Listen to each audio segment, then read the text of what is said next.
दोस्तों, ये फिल्म एक सच्ची कहानी पर आधारित है। साल 1910 से पहले किसी भी इंसान ने नॉर्थ पोल और साउथ पोल पर कदम नहीं रखा था।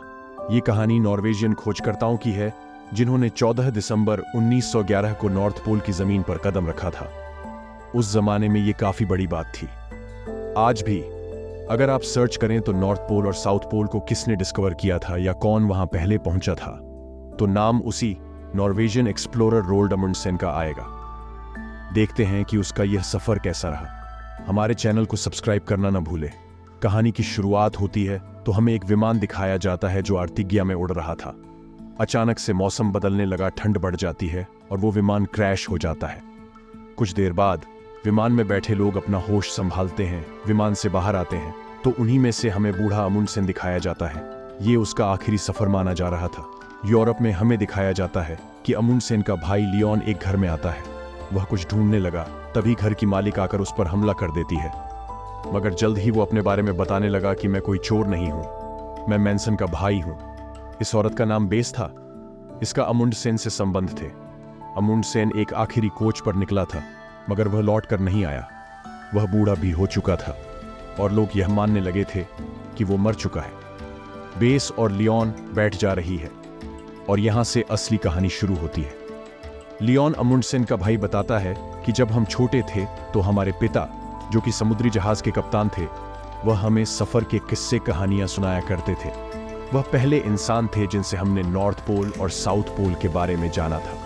वह कहा करते थे कि आज तक कोई इंसान वहां नहीं गया। वो जगह किसी के नाम पर नहीं। अमुंडसेन को सफर की कहानियां बहुत पसंद थी। नॉर्थ पोल और साउथ पोल उसके दिमाग से निकले ही नहीं। वो हमेशा इसके बारे में सोचता रहता था। देर रात तक खोजकर्ताओं की किताबें पढ़ता था, खुद को ठंडे पानी में रखता जैसे अपने शरीर को सख्त से सख्त हालात के लिए तैयार कर रहा हो। उन्हीं दिनों में एक नॉर्वेजियन खोजकर्ता ने ग्रीनलैंड को पार किया था। एक विजेता बनकर वह लौट आया था। हमने उसकी सफलता अपनी आंखों से देखी थी। इस बात से अमुंडसेन के अंदर जज्बे ने जन्म लिया। एक दिन हमें खबर मिली कि हमारे पिता का जहाज समुद्र में कहीं डूब गया। हमें उनकी लाश भी न मिले। कुछ महीने बाद हमारी मां बीमार हो गई और वो भी चल बसी। मगर अमुंडसेन ने अपने सपने को हमेशा संभाल के रखा था। हम थोड़े बड़े हुए तो नॉर्वे के बर्फीले इलाके में गए। उन दिनों तूफान का खतरा था मगर हम जानबूझकर वहां रात बिताना चाहते थे। हम बस गोल गोल घूम रहे थे और एक दूसरे से बिछड़ गए। अमुंडसेन थक गया था, इसलिए वो वहां लेट गया। थोड़ी देर बाद जब उसकी आंख खुली तो वो बर्फ में दफन हो चुका था। वो खुद से नहीं निकल सकता था। मुझे अपने भाई की चिंता थी, इसलिए मैं उसे ढूंढने लगा। कुछ सामान नजर आया मुझे तो मैं वहीं से बर्फ हटाने लगा। बाहर निकलने पर घबराने के बजाय अमुंडसेन हंसने लगा। मुझे समझ नहीं आया ऐसा क्यों था। शायद उसने कुछ महसूस किया था जो मैंने नहीं किया। कुछ साल बाद अमुंडसेन ने नॉर्थ वेस्ट पैसेज के आखिरी रास्ते को भी खोज लिया। हम इंग्लैंड गए। उन्होंने अपने सफर के बारे में बताया। वहां पर अमुंडसेन ने बहुत कुछ सीखा क्योंकि वहां नॉर्थ में कुछ कबीले रहते हैं। उन्होंने वहां जीना सीख लिया है। वो कुत्तों का इस्तेमाल करते हैं सफर के लिए। वह धीमे चलते हैं ताकि पसीना ना आए, इससे मौत का खतरा बढ़ जाता है। ब्रिटिश काउंसिल ने अमुंडसेन को ज्यादा सीरियस नहीं लिया। और भला वो क्यों ले? वो एक नॉर्वेजियन की तारीफ कैसे कर सकते थे? मीटिंग के बाद पार्टी में अमुंडसेन ने ब्रिटिश एक्सप्लोरर स्कॉट से मिलता है, जिसकी बातों से अमुंडसेन को पता चला कि स्कॉट साउथ पोल में जाने वाला है। अगर वो कामयाब हुआ तो यह दुनिया की आखिरी खोज उसके नाम हो जाएगी। पोल्स को डिस्कवर करने का सपना स्कॉट बचपन से ही देख रहा था। वो अपने भाई से इस बारे में बात करता है।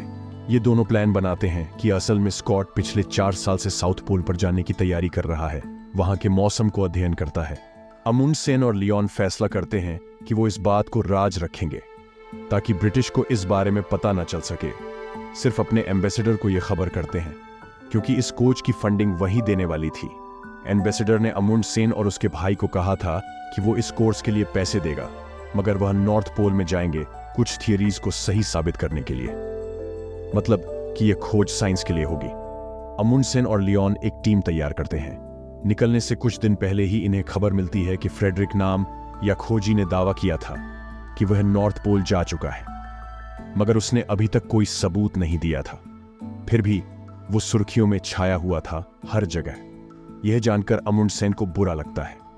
कहता है कि यह खोज खत्म हो गई। वह बहुत दुखी था। उसी शाम उसके दिमाग में ख्याल आता है कि जहां सामान, क्रू सब है उनके पास, क्यों ना नॉर्थ पोल के बजाय वो साउथ पोल में जाए। वो फैसला करते हैं, मगर एम्बेसडर उसे इस बात की इजाजत नहीं देने वाला था, इसलिए अमुंडसेन को यह बात राज ही रखनी थी। जहाज पर सप्लायर्स लोड करते हैं और जब वो निकल जाते हैं तब वह एम्बेसडर को एक लेटर भेजते हैं कि हम साउथ पोल के लिए निकल गए हैं। जो ब्रिटिश एक्सप्लोरर स्कोर को इस बारे में खबर मिलती है तो उसे अच्छा नहीं लगा। वो कहता है कि यह कोई खोज नहीं है, ये तो मुकाबला है। सफर पर निकलने से पहले अमुंडसेन अपने क्रू से पूछता है कि हमने अपना प्लान बदल दिया है, तुम लोग मेरा साथ दोगे? सिर्फ जॉनसन नाम याद नहीं, इस फैसले से कुछ खुश नहीं था। ना चाहते हुए भी वो हाँ में जवाब देता है। कुछ महीनों में ये अंटार्कटिका पहुंच जाती है, दुनिया की सबसे ठंडी जगह में। ये वहां पर अपना बेस बनाते हैं। सितंबर 8, 1911 को यह पहली बार अपनी कोशिश करते हैं साउथ पोल तक पहुंचने की, मगर बर्फ के खतरनाक तूफान की वजह से ये आगे नहीं बढ़ पाते। एक दूसरे से बिछड़ने का खतरा था। अमुंडसेन सभी को यह खबर पहुंचा देता है कि हर किसी को अकेले ही वापसी का रास्ता ढूंढना होगा। बहुत से तो कैंप पर लौट आते हैं। जॉनसन और एक लड़का रात में पहुंच जाते हैं। जॉनसन ने उस लड़के की मदद की थी, अमुंडसेन ने उसे छोड़ दिया था। जॉनसन एमी अमुंडसेन पर गुस्सा करता है कि तुम एक लालची इंसान हो, तुम्हें किसी की परवाह नहीं, तुम बस ये खोज अपने नाम करना चाहते हो। जिस पर अमुंडसेन उसे कहता है कि ये मौत का सफर है। क्या मैंने साफ साफ नहीं कहा था कि अकेले ही रास्ता तलाश करो? किसी का खो जाना, मर जाना, जख्मी हो जाना, ये कोई बड़ी बात नहीं है। खोज पर निकलने से पहले ही तुम्हें यह सोचना चाहिए था। अगले दिन अमुंडसेन जॉनसन को वापस भेज देता है कि तुम हमारे साथ इस कोच पर नहीं आ सकते, तुम आसपास का नक्शा बनाओ। फिर 20 अक्टूबर 1911 को ये फिर से कोशिश करते हैं। मौसम थोड़ा बदल गया था। ये अपने कैंप से निकल जाते हैं। जगह जगह ये छोटे छोटे कैंप लगाते हैं। सफर कठिन होता जा रहा था। ने गया था, असल में ये ग्लेशियर के ऊपर थे। अचानक से बर्फ टूटने लगी। बाद में आदमी और सामान गिरते गिरते बचा लिए गए। अगर इनका राशन चला जाता तो भी ये खोज खत्म हो सकती थी, क्योंकि अमुंडसेन ने नॉर्थ में सीख लिया था कि बर्फ में कुत्तों का इस्तेमाल अच्छा है, इसलिए वो अपने साथ कुत्ते लाया था। सामान वही खींचते थे जो ब्रिटिश एक्सप्लोरर था। स्कॉट उसने कुत्तों को नहीं चुना, बल्कि उसने गाड़ियों को चुना था। खैर, वह उनसे पीछे था। 1 महीने चलने के बाद ये लोग पहाड़ों में पहुंच जाते हैं, जहां अमुंडसेन हर पहाड़ी का नाम अपने साथियों के नाम पर रख देता है। खाना अब इनके पास खत्म हो चुका था। आगे से ये कुत्तों को खाने वाले थे। ये अपना सफर जारी रखते हैं और 45 दिन बाद ये आखिरकार साउथ पोल के सेंटर में पहुंच जाते हैं। सभी बहुत खुश थे। आखिरकार अमुंडसेन का सपना पूरा हुआ। ये लोग वहां जश्न मनाते हैं, नॉर्वे का झंडा लगाते हैं। अमुंडसेन स्कॉट के लिए एक लेटर छोड़ता है जिसमें लिखा था कि अगर हमारे बाद आप यहां पहुंचे तो इस सलामत घर लौट जाएंगे। असल बहुत समय लगने वाला था। स्कॉट ने थोड़ा सा छोटा रास्ता। ये कुछ लोग आते हैं। यहाँ आसपास के इलाके में रहने वाले कबीलों के लोग थे। उनकी एक छोटी बच्ची बीमार हो गई थी, जिसका इलाज ये लोग करते हैं। धीरे धीरे अमुंडसेन उनके बच्चियों के साथ घुलने मिलने लगा।